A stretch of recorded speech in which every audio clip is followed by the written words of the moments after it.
What's up, Internet? Welcome to Once Over. I'm Kaylee, and today we're going to be giving the once over to But I'm a Cheerleader. Even when she'd get high and push me off the back of her bike, I'd roll in the gutter, broken ribs. I just kept coming back for more. There will be spoilers. Give it a good once-over. Giving us the once-over. Giving him the once-over. Give me a once-over. Down to give us the once-over. For a routine once-over. Once-over. Oh, just once over lightly. But I'm a Cheerleader was released in 1999, and it was directed by Jamie Babbie, who was setting out to make a queer version of the movie Clueless, which had come out just a couple years earlier. Critically, it kind of got the not good reviews, but it has since become a cult classic that takes a satirical approach to the serious topic of conversion therapy. The film follows Natasha Lyonne, a high school cheerleader who is sent to conversion therapy camp when her parents suspect that she might be a lesbian. This movie is an exploration. So let's explore our sex, lives, interests. I don't know. We're going to be talking about sex. All the good things and the bad things. Sort of. And movies, obviously. So let's get into it. The movie opens up with cheerleaders jumping around. It is very reminiscent of the man show's girls jumping on trampolines, if you ever watched that back in the day.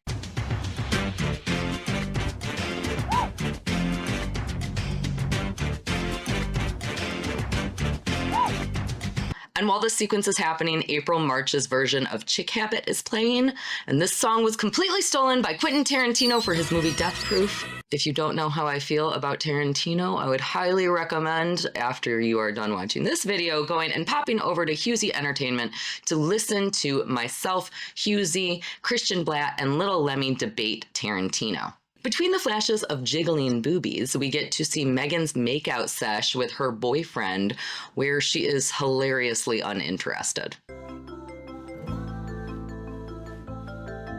At this point in the film, we don't know if she's a lesbian or not, but it certainly does not seem that she is into this dude. Honey, we think you're a lesbian.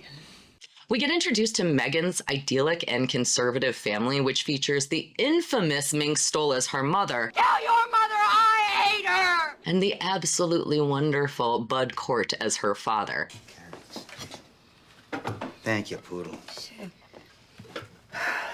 Bud Cort, of course, was famous mostly for Harold and Maude, and this was actually one of his first returns to the screen since the 1970s, because in 1979 he was in a horrible car accident where he almost died, which resulted in his face being severely lacerated, lots and lots of plastic surgeries, and a huge disruption in his career, which at the time was at its height. Megan, while with her family, gets library books and dresses like it's 1962. And her friends and family have an intervention for her featuring RuPaul as the intervener, because RuPaul works for True Directions, which is meant to pray the gay away. How to heal them.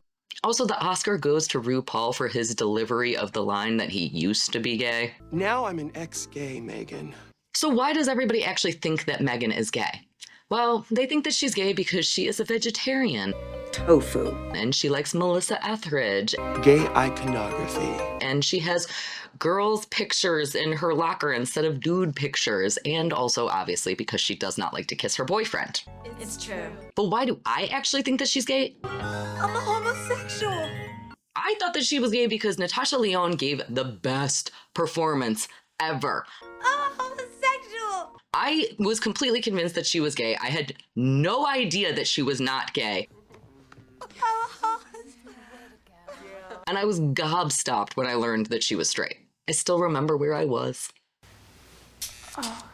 The performances are the highlight of this film, including Lyonne's performance, which is a standout as Megan. Her journey from denial to self-acceptance is compelling to watch, and it brings both humor and heart to the role, which again is why she's so dang convincing. Of course, we can't actually talk about this movie without talking about the general aesthetic of the film. It is colorful. The extremely bold visual style sharply contrasts with the grim subject matter. If John Waters, the pastel portions of Edward Scissorhands, and Barbie had a child, this would be it.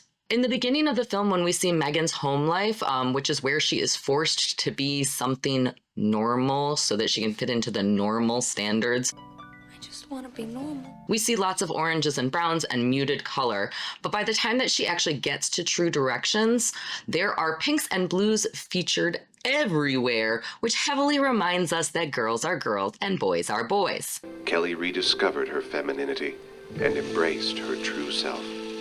The pastel-colored nightmare exaggerates the absurdity of the conversion therapy process. Yay, artificial heteronormativity! Do you like being a pervert?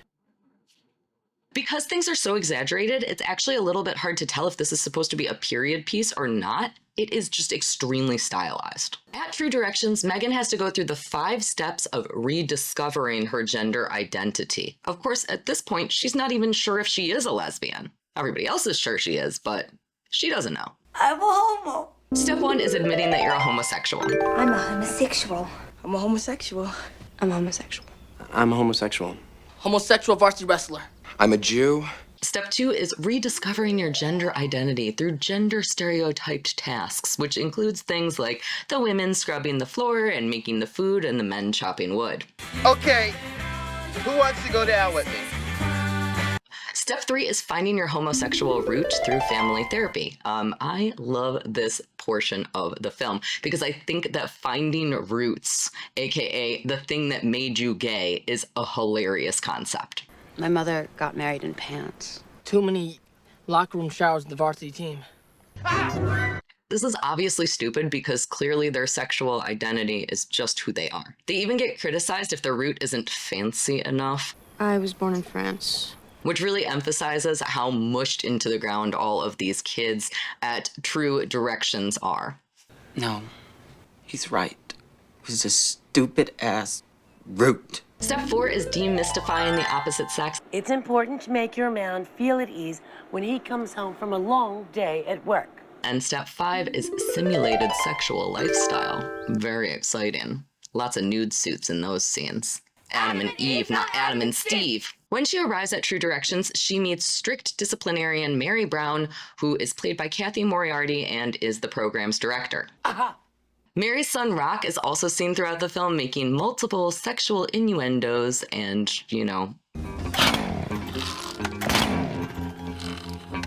gestures towards the male campers. She's definitely gay. Oh my God, help! I love the character of Mary. She is supposed to represent AIDS paranoia. She is a germaphobe and has a stick up her ass.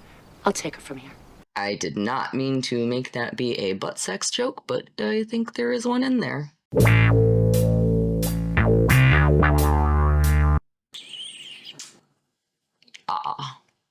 But for me, Mary just adds a lot of comic relief about the idea of changing your identity. And we get to meet lots of stereotypical homosexual teenagers who are all suppressing their true feelings in order to fit in with what the world wants them to be, including Hillary, who is played by Melanie Lynskey, who Natasha Lyonne also worked with on Detroit Rock City. I love that Christine and Beth are in another movie together. But more prudent to the plot of But I'm a Cheerleader, we also get to meet Graham, who is played by Clea DuVall. She's just upset because the fish on her plate is the only kind she can eat. DuVall and Lyonne actually had a relationship outside of this movie, obviously not a gay one because, again, Lyonne is straight, as it turns out. They were friends, and I believe that DuVall is actually how Lyonne got cast in the titular role of the cheerleader in But I'm a Cheerleader. The way God intended. Also, can we just talk for 1 second about how incredible the title of this movie is? I love the idea of, because she's a cheerleader, she can't possibly be a lesbian. I'm a Christian. That never gets addressed really either. It's just fucking perfect. Anyways, Graham and Megan start out as enemies, but they end up falling in love. The supporting cast, including DuVall, Lynskey, RuPaul, Moriarty, Bud Cort, Mink Stole, fucking everyone, they all deliver memorable performances, adding depth and dimension to the story. Director Jamie Babbie has talked a lot about the rating of this film and how she felt that she was criticized more harshly by the MPAA because it was a gay film. When she was interviewed for the documentary film, This Film Is Not Yet Rated, she heavily criticized the MPAA for discriminating against any films that had this homosexual content. In order to be moved from an NC-17 rating to an R rating, Babbitt had to remove a 2-second long shot of Graham's hand sweeping Megan's clothed body, and also a camera pan of Megan's body when she is masturbating, and also a comment that Megan ate Graham out. I hate the MPAA in general, so I think that they suck, and I believe that that criticism is probably valid. However, I think that everything that they do is garbage, so I don't know that I want to put them in a box of only singling out LGBTQ films. The film's humor is often dark, but it is very effective, which provides a critique of the damaging effects of societal norms and expectations regarding gender and sexuality. Some critics did say that they felt that the film's portrayal of conversion therapy may have been overly simplistic and comedic, which downplays the seriousness of the issue. But this is a comedy. It is a dark comedy. I don't think that there is any reason that we can't satirize very serious issues. I think that most people who have experienced very severe trauma and harm because of conversion therapy probably aren't looking to watch comedy movies. But I can say that I know a lot of people have credited this film with making them feel okay with the fact that they are gay.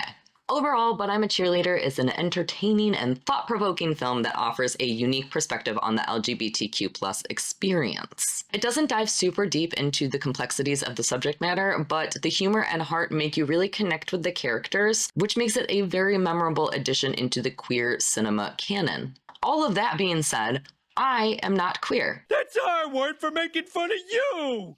We need it! I am very straight, as it turns out. I frequently joke that I am one of the straightest people that I know. Well, now you don't get any candy. No, that's cruel. Take a teensy piece. I have never even kissed a girl. But this film still resonates with me, and that, I think, goes to show what an incredible film it is.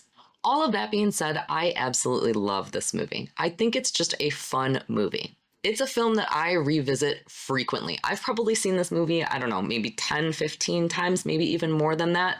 I remember the first time that I saw it, I rented it from Blockbuster just because I thought that the cover looked enticing. I think if we remove the sexual talk from this film, we can talk about it just in terms of trying to find your identity, and that is something that resonates with so very many people. We all sometimes don't feel like ourselves, and the worst thing that can possibly happen when you don't feel like yourself is that other people can try to shove their bullshit down your throat. If I catch you looking at another man like that ever again, I would easily give this film a 5 out of 7 thumbs up because I think it is just lovely. Also, if Natasha Lyonne was gay, I might actually be into that. That might be a thing that made me a lesbian. I like her deep, raspy voice. Let me know what you think about But I'm a Cheerleader in the comments down below. What other queer cinema is stuff that has really resonated with you regardless of your sexuality? And don't forget to like and subscribe. It means a lot to me and I really appreciate it. Thank you so much for watching and I can't wait for the next one. And we get to meet lots of stereotypical gay kids.